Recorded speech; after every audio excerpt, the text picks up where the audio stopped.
Assalamualaikum dan selamat datang ke channel saya. Saya rasa dah lama saya tak buat video tentang Game Hub lah, dari segi dia punya update apa yang kita dapat sekarang ni. Last saya buat version 6.0.4. Masa tu dia baru perkenalkan dia punya frame generation. Yang mana frame generation ni dia bagi tinggikan lagi dia punya frame rate.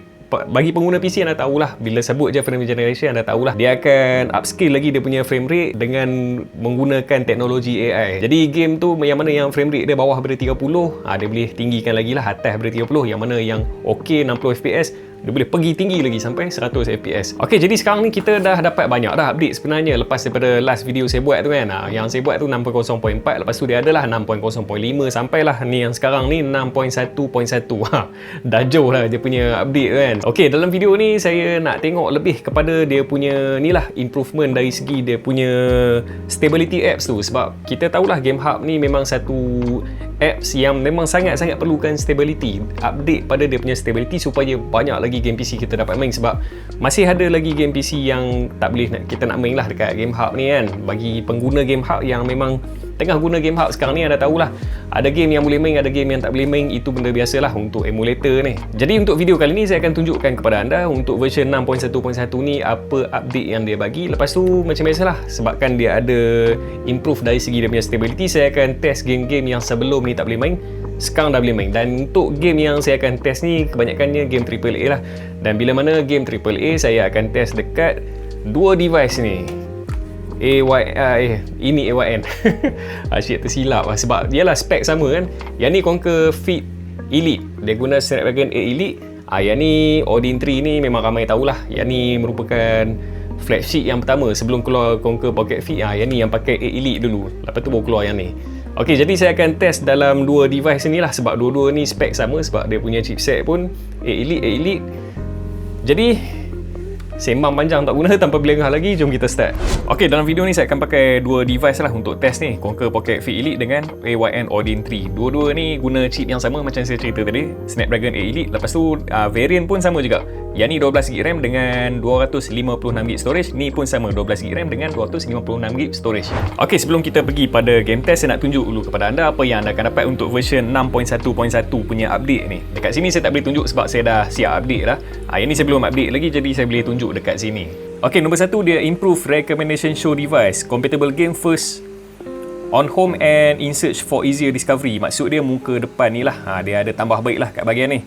Ok, nombor dua, new onboarding helps you quickly import game file or start playing. Maksud dia proses untuk import tu saya tak sure lah macam mana, mungkin lagi mudah lah. Nombor tiga, guest mode. Dah ada guest mode. Guest mode lets you browse home, import game and play without sign in. Ok, yang ni saya rasa ramai akan suka sebab kita dah boleh terus guna tanpa kita sign in kita punya Google account. Nombor 4, fix required PC engine components, filing to install on some device. Tergagak-gagak baca pun. Ok, nombor 5, fix no issue and improve stability. Ok, dalam video ni nombor 5 ni lah yang saya akan test. Kalau nombor 1 sampai nombor 4 ni, ni benda biasalah, memang setiap update ada je benda baru yang bagi. Tapi nombor 5 ni bagi saya yang paling penting sekali, stability dia. Ok, jadi kita akan terus start. Ok, sekarang saya dah update dah Odin 3 ni pada Game Hub version 6.1.1. Ok, kita akan start test game yang sebelum ni memang tak boleh main lah, game The Last of Us Part 1. Ok, sebelum kita pergi pada kita terus start game ni, saya nak pergi pada setting dulu. Saya nak guna dia punya recommendation setting. Saya tak mau pergi satu persatu ni. Memang boleh, kalau kita pergi satu persatu ni boleh, tapi dia macam proses dia agak renyah jugalah dan agak sukar lah untuk anda ikut saya punya setup tu. Jadi saya ambil cara yang paling mudah, recommendation ni. Ambil recommendation ni, kita pergi pada yang persen paling tinggi, yang paling ramai orang guna. Yang paling orang ramai guna dekat sini, jap tak jumpa lagi. Bawah lagi. Dia yang setup yang compatible dengan Snapdragon 8 Elite. Ni Snapdragon 8 Elite 59%. Kita pakai yang ni. Apply. Patah balik. Ok, kita terus start game ni. Ok, dah boleh start. Buat pertama kali lah boleh main The Last of Us Part 1 dekat Odin 3 Android device. Tapi sejauh mana tak tahu lagi, kita akan tengok dia akan crash ke tak. Ok, jadi kita dah start dah. Setakat ni nampak ok lah, 41 frame. Tapi saya tak dapat kawal lagi masa ni. Ni dia baru cerita sikit-sikit lah masa start game tu. Saya rasa saya skip kot part ni. Kita nak tengok dia punya gameplay. Boleh skip ni? Macam tak boleh skip. Oh, skip cinematic. Okay, kita skip tengok. Yes, nak skip pun macam lag kan ni. Okay, kita tengok dia punya gameplay. Okay, game The Last of Us, dia kick terus keluar daripada game sebelum pergi pada gameplay. Masa intro tadi semua okay kan. Masuk gameplay, dia kick terus keluar dekat dia punya homepage ni. Tapi dari segi stability, apa yang saya boleh cakap memang okay lah. Memang ada improvement lah stability dia kan. Sebab game tu sebelum ni memang tak boleh buka langsung, tak boleh start langsung. Tapi sekarang ni kita tengok dah boleh start. Mungkin kalau saya berpeluang untuk test dekat Snapdragon 8 Elite Gen 5, mungkin dia boleh main lah game tu. Yang ni mungkin tak cukup kuat lah untuk dia nak handle game The Last of Us Part 1. Ok, seterusnya game Stellar Blade. Game ni pun antara game yang memang dia tak berapa nak stable lah untuk version yang sebelum ni. Dia banyak kali kick, lepas tu ada masa memang tak boleh start terus. Ok, untuk version kali ni kita akan tengok sejauh mana dia boleh pergi. Kita start terus. Ok, jadi gameplay dia memang saya nampak tak ada masalah lagi dah. Dia tak kick keluar. Memang kita boleh main lah game ni. Sekejap, kita cuba ke depan lagi tengok. Kok apa jadi ke depan ni kan. Lepas habis lawan masa ni, kita pergi pada game yang seterusnya.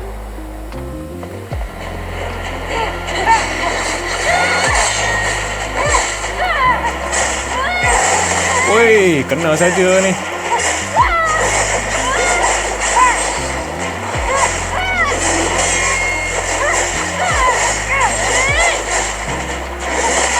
Woi, kena tahu timing timing untuk block dah.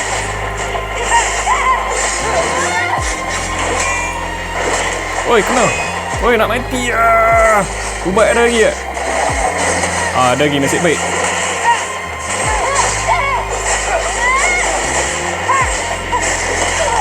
Kena lagi.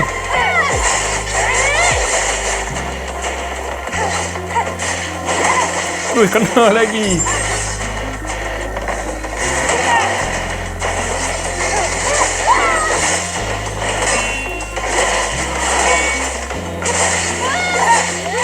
Kuat betul. Wih, kena.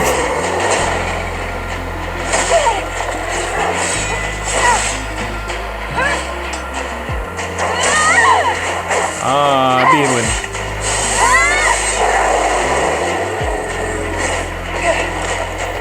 Okey, kita tukar pula pakai Conquer Pocket Fit Elite sebab dekat sini ada game Uncharted lah yang saya dah masukkan dekat sini. Okey, kat sini ada dua tau, Uncharted The Lost Legacy dengan Thief End, Uncharted 4. Uncharted 4 saya dah test lah sebelum ni, memang okey lah, tak ada masalah, kita boleh main dengan lancar. Dia ada glitch sikit lah tapi tak ganggu dia punya gameplay lah. Tapi Uncharted The Lost Legacy sebelum ni memang tak boleh main. Jadi saya nak test untuk versi yang kali ni boleh main ke tak boleh main, The Lost Legacy. Okey, jadi kita start tengok. Okey, The Lost Legacy kita dah boleh start. Dekat sini nampak dia punya dari segi performance tu nampak okey lah setakat ni. Dia dalam 48 frame. Tapi sound dia ada macam pecah sikit. Okey, tak apa, kita pergi depan lagi. Kita tengok sejauh mana dia dapat pergi. Dia masa start ni, saya ingat saya masa saya main game ni kat PS dulu, dia ada babak lawan dekat sini. Nanti dekat babak lawan tu kita tengok lah dia akan lag ke tak, sebab dekat situ dia memang dia banyak proses render. Dia lawan atas bangunan tak silap saya. Dia lawan atas bangunan sampai dia pecah bumbung, jatuh bawah lagi. Tak lah, ingat-ingat lupa, tak apa, kita tunggu sampai dekat babak tu.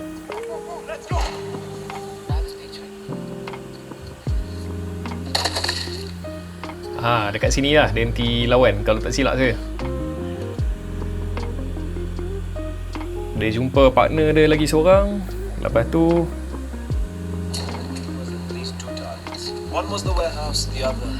okey, kat sini. You're in the wrong place, girl.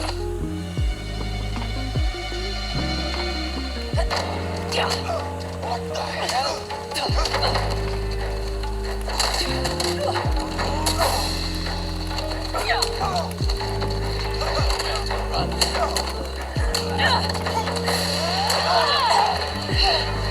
You're late, Fraser.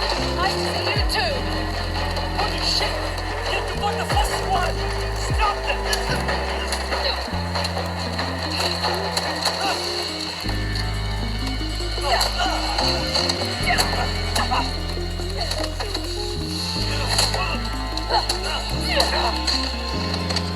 Habis.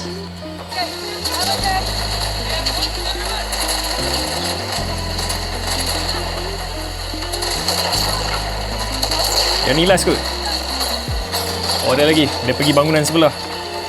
Pergi mana ni? Pergi mana ni? Oh, terjun kat sana.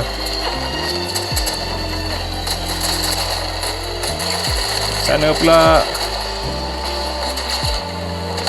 Don't stop! Keep moving! Ingat tak sampai. Right. Sini pula. Duk kena tembak Mana ni? Oh, sini. Follow me! River's just below. Right down the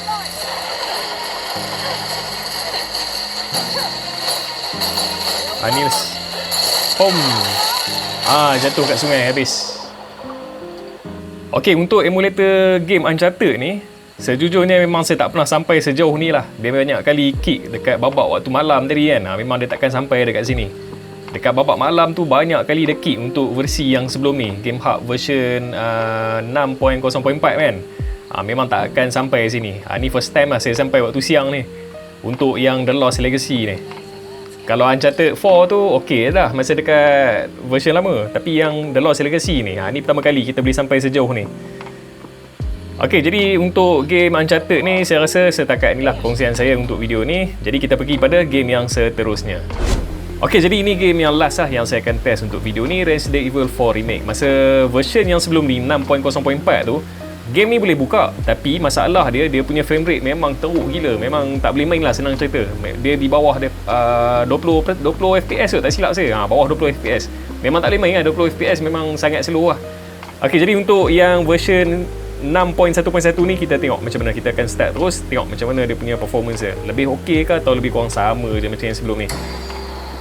Okey, untuk Resident Evil 4 Remake ni, daripada apa yang saya tengok dekat sini lah, apa yang saya nampak lah, saya tak tahu anda nampak ke tak. Sebab game ni memang dia gelap, sebab dia game action horror kan.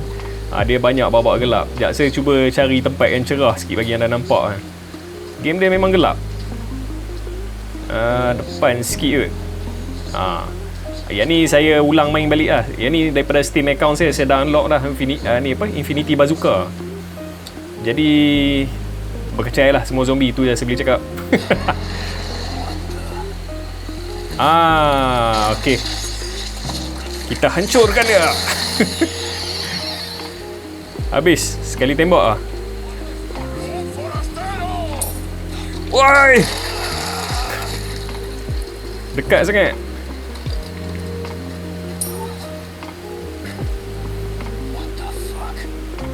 Jadi nampak macam mana frame rate dia? Anda boleh nampak tak?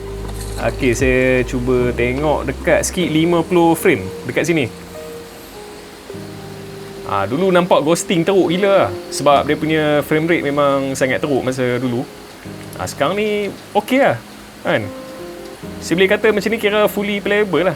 Saya dah lama tak main game ni. Kadang-kadang suspend juga sebab dah lupa kat mana yang ada zombie, kat mana yang tak ada. Takut jalan-jalan tiba-tiba bertembung kan. Rasa sini tak ada kot. Dah lah lampu suluh pun. Okey, jadi apa yang saya boleh kata untuk Resident Evil 4 Remake ni, lepas saya dah melilau-lilau, dah cuba tembak sikit zombie apa semua kan, memang okey, tak nampak ada sebarang isu lah. Memang fully playable. Kalau anda nak main Resident Evil 4 Remake dekat Snapdragon 8 Elite dah boleh. Anda tengok sendirilah macam mana kan performance dia. Ni game ni macam tak apa nampak sangat sebab dia banyak babak-babak gelap lah. Okey, jadi untuk Resident Evil 4 Remake saya rasa setakat ni je lah perkongsian saya. Okey, jadi itulah dia penambahbaikan yang Game Hub dah buat untuk aplikasi dia. Kebanyakan game-game kita nampak memang ada perubahan lah daripada sebelum ni kan. Banyak game yang dia jadi lagi lancar. Lepas tu yang tak boleh buka pun sekarang dah boleh buka. Tapi walau macam mana pun, kalau nak kata perfect tu memang tak perfect lagi lah. Dan memang ada game yang saya yakin ada banyak lagi game yang tak boleh buka. Tapi Game Hub dia tak berhenti kat sini dia. Dia orang akan keluarkan lagi banyak lagi update. Saya tak tahu mungkin sampai version 10 ke atau 20 ke atau version 100 ke. Banyak update dia orang akan keluarkan selagi mana benda ni dia punya apps dia belum perfect lagi. Okey, jadi saya rasa perkongsian saya untuk video kali ni setakat tu je. Kalau anda berminat dengan device yang saya tunjuk tadi, iaitu device flagship, iaitu Conquer Pocket Fit Elite dengan Odin 3 ni, saya dah sediakan link pembelian kat dalam tab produk di bawah. Anda tekan je dekat tab produk tu, dia akan terus lompat pergi ke Shopee Sim Store dan anda boleh proceed order macam biasa. Untuk model flagship, sebelum anda tanya, saya beritahu siap-siap, Ini je option yang ada. Dia ada dua sahaja. Dalam dunia Android konsol, dia tak macam Android smartphone. Android smartphone kalau kata flagship berpuluh model, sampai nak beli pun dah pening nak beli mana satu. Tapi dekat dalam dunia Android konsol, anda tak payah pening, dua option je. Tak yang ni flagship. Senang kan? Okey, jadi seperti biasalah, kalau anda rasa video saya memberi manfaat kepada anda, jangan lupa subscribe dan tekan butang loceng yang ada kat sebelah dia agar anda dapat notifikasi daripada video-video yang terbaru daripada channel saya. Saya hingga berjumpa lagi di video yang akan datang. Bye.